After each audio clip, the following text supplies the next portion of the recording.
Oke, assalamualaikum warahmatullahi wabarakatuh. Halo, apa kabar semuanya? Bersama Abi Richard dan Eci. Septian, ini keluarga kecil saya. Hari ini kita akan membahas tentang kecerdasan. Jadi tidak ada anak yang bodoh. Oke? Bener nggak? Iya, kenapa? Karena sebenarnya semua anak itu pintar. Pintar. Iya, pintar. Cuma kembali ke orang tuanya bisa menemukan kecerdasan apa tidak. Iya, benar. Iya. Yang pertama kecerdasan kata atau kecerdasan bahasa. Nanti bahas sifatnya, bentar kita bahas dulu nih. Bagi para nonton mau bahas tentang apaan kecerdasan. Jadi ada kecerdasan. A few moments later. Tentang 9 kecerdasan. Jadi ada 9 kecerdasan. Yang pertama nih, kayak Sachi nih, bawel ya. Sachi, Bang? Hah? Well. Nah, ini yang disebut kecerdasan bahasa. Kecerdasan bahasa itu adalah kecerdasan orang anak yang dimana dia mempunyai kemampuan untuk berkata-kata, merangkai kata, udah gitu dia bisa menentukan kata-kata yang tepat gitu ya. Itu adalah kecerdasan bahasa gitu. Jadi anak-anak yang punya kecerdasan bahasa biasanya cenderung sering berbicara gitu. Dan ketika ada unek-unek dalam hatinya dia langsung ngomong gitu. Dan hebatnya anak-anak yang punya kecerdasan bahasa dia bisa merangkai kata dengan cepat gitu. Biasanya kemampuan bicaranya melebihi anak-anak normal di usianya, dia lebih cepat berbicaranya gitu. Yang kedua itu adalah kecerdasan apa? Nah, ini kayak gini, ini meniru. Nah, itu kecerdasan bahasa. Adalah paus. Kok adalah paus? Yang kedua adalah kecerdasan number atau kecerdasan matematika logik gitu ya. Nah, kayak Kak Tian ya. Kak Tian nilai matematikanya berapa? 90 di atas 90 semua. Di atas 90 semua. Nah, nggak semua anak punya kecerdasan ini. Contohnya Kak Tian nih. Kak Tian dia pinternya di matematika logis gitu ya. Biasanya dia punya ketertarikan sama yang berhubungan dengan angka gitu. Kayak tadi main apa? Main uang-uangan gitu ya, hitung-hitungan, pokoknya berhubungan dengan hitungan. Karena memang anak-anak yang punya kecerdasan number itu senangnya berhitung gitu ya, terus memecahkan masalah yang berhubungan dengan logika gitu ya. Terus biasanya orangnya agak kritis, apa-apa nanya, abis ini mau ngapain, abis ini ngapain, kenapa? Karena secara logika dia mencari sebab akibat gitu. Jadi dia selalu bertanya, abis ini ngapain, kenapa harus ngapain, makanya agak rewel gitu. Jadi kadang suka nyebelin kekatian gitu ya, banyak gitu. Nah, itu salah satunya gitu. Tapi itulah kecerdasan number gitu ya. Nah, selanjutnya kecerdasan apa lagi? Ada kecerdasan yang ketiga gitu. Ketiga gimana? Ya. Yang ketiga gini juga. Nah, yang ketiga itu adalah kecerdasan picture. Picture itu adalah kecerdasan untuk membayangkan, membentuk gambar gitu ya. Ini biasanya yang bisa desain grafis gitu ya, yang senang menggambar, senang membayangkan gitu. Dia biasanya orang-orang yang punya kecerdasan picture gitu. Atau biasa disebut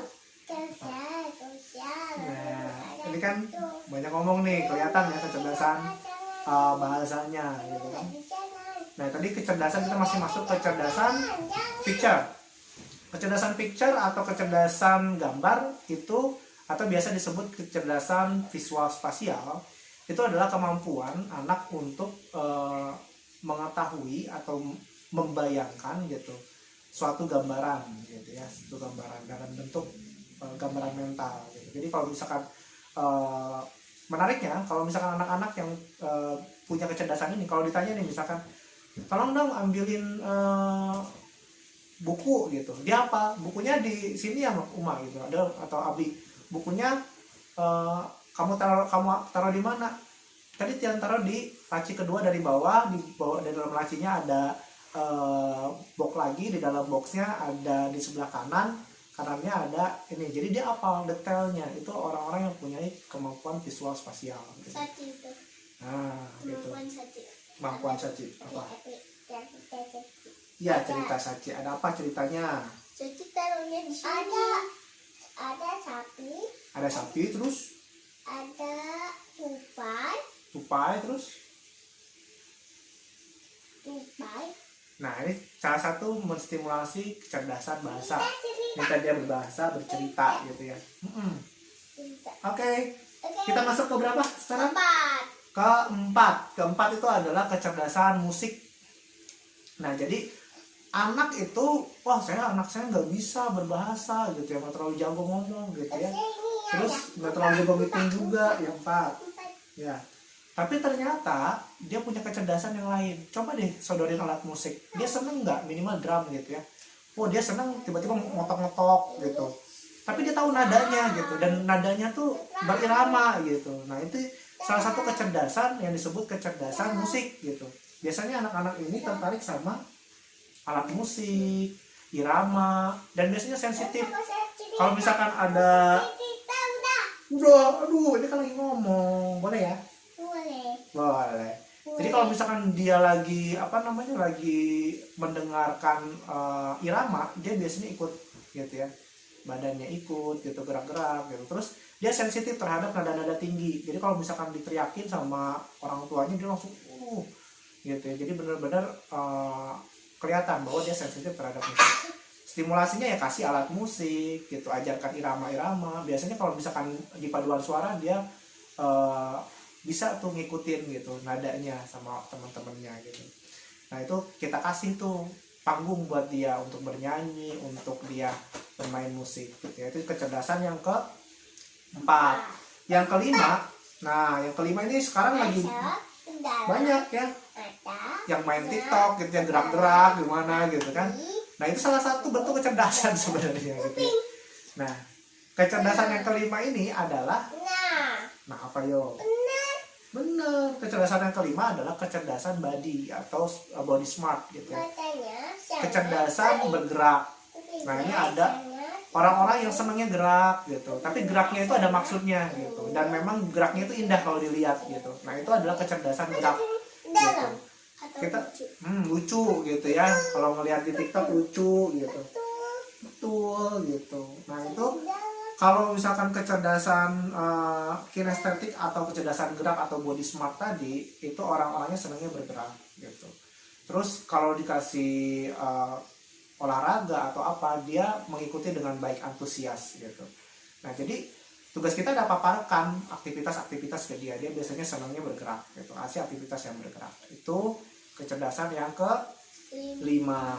Yang ke-6 itu kecerdasan spiritual gitu ya. Jadi kecerdasan spiritual ini ada anak-anak yang dari kecil itu bijak gitu, terus dia senang dengan aktivitas-aktivitas yang berhubungan dengan spiritual. Kemampuan spiritual ini adalah kemampuan mengetahui makna gitu. Nah kemampuan mengetahui makna hidup, kemampuan nih sambil kita ngeliat nih kayak gini, ini kita juga tahu nih, oh berarti Saci ini punya kemampuan 2 gitu ya, yang kelihatan dari tadi kemampuan body smart gitu ya, dari tadi gerak-gerak mulu nih. Yang kedua linguistik, ngomong dari tadi ketika kita ngobrol dia juga ngobrol gitu. Nah itu beda sama yang sebelahnya nih, logika matematisnya kelihatan, mungkin di sini diam, tapi ketika dia mengerjakan soal matematika, wah cepat banget gitu. Jadi anak itu dari sini juga kelihatan beda-beda gitu ya. Nah kita kembali lagi, yang ke-7 tadi adalah spiritual. Spiritual itu kita stimulasinya gimana? Ajarkan dia bersyukur, ajarkan dia ngaji kalau masalah Islam ya, atau ajarkan sesuai dengan agamanya. Itu cara yang tepat untuk mengajarkan kecerdasan spiritual. Ya kayak Tian ya, tiap maghrib Tian apa? Ngaji tadarus gitu. Itu salah satu untuk melatih kecerdasan spiritualnya gitu kan. Terus yang selanjutnya ada yang disebut kecerdasan interpersonal gitu. Interpersonal itu adalah kecerdasan yang ke-7 ya. Kecerdasan interpersonal ini Saci. Nah Kecerdasan interpersonal itu adalah kecerdasan untuk bekerja sama dengan orang lain, membangun relasi, ya udah kelihatan dong, membangun relasi gitu, kemampuan untuk tampil di depan umum gitu ya. Nah itu adalah kecerdasan yang disebut kecerdasan interpersonal. Jadi kecerdasan untuk mempengaruhi orang lain, bekerja sama. Biasanya orang-orang yang kayak gini orang-orang yang populer, orang-orang yang sering anak-anak yang sering banyak temannya gitu. Itu kecerdasan yang disebut kecerdasan interpersonal gitu ya. Nah sama Katian juga banyak ya temannya kayak gitu ya. Apa tuh? Oh, suara apa ya? Nih. Terus yang selanjutnya? Iya, Tian yang membantu yang lain. Nah, kecerdasan. Tian suruh bantu. Nah, biasanya Monci. Nah, Monci itu kucing ya. Jadi Monci itu kucing kita namanya Monci. Nah, biasanya kalau misalkan orang yang punya kecerdasan interpersonal atau kecerdasan people smart, gitu, kerjasama dengan orang, mempengaruhi orang lain, itu biasanya orangnya cukup ekstrovert, senangnya mencari perhatian di depan orang, gitu. Dan biasanya kurang fokus, gitu. Beda dengan kecerdasan yang ke-8, yaitu adalah kecerdasan intrapersonal, gitu, atau kecerdasan diri. Kecerdasan diri ini adalah kecerdasan, biasanya orangnya cenderung introvert, gitu ya. Dan dia tapi hebatnya dia bisa memanage dirinya lebih disiplin dan orangnya tegas biasanya, sistematis, sehingga tepat waktu, udah gitu bisa mengontrol kapan emosinya gitu. Dia itu kecerdasan untuk mengelola diri atau kecerdasan intrapersonal. Jadi ada 8 tuh. Satu lagi apa ya? Kecerdasan apa yo, Sachi? Mau binatang. Kecerdasan binatang. Ya, kecerdasan binatang apa yo? Nah, jerapah itu yang disebut kecerdasan nature atau kecerdasan kecerdasan alam gitu ya. Jadi kecerdasan yang terakhir adalah kecerdasan alam. Kecerdasan alam itu adalah kemampuan dia untuk melihat alam, dan biasanya orangnya sensitif dengan alam. Dia melihat ayam, melihat binatang itu tertarik gitu ya. Nah, itu salah satu kecerdasan. Jadi kalau misalkan anak Anda seperti itu cukup bagus gitu, karena dia tertarik untuk melihat binatang dan lain-lain, dan hewan, tumbuhan. Nah, tugas kita apa? Stimulasi kemampuan kecerdasannya. Mungkin saat ini belum terlihat benar dia arahnya kecerdasan yang mana, tapi kita kasih aktivitas yang berhubungan dengan kecerdasan tersebut.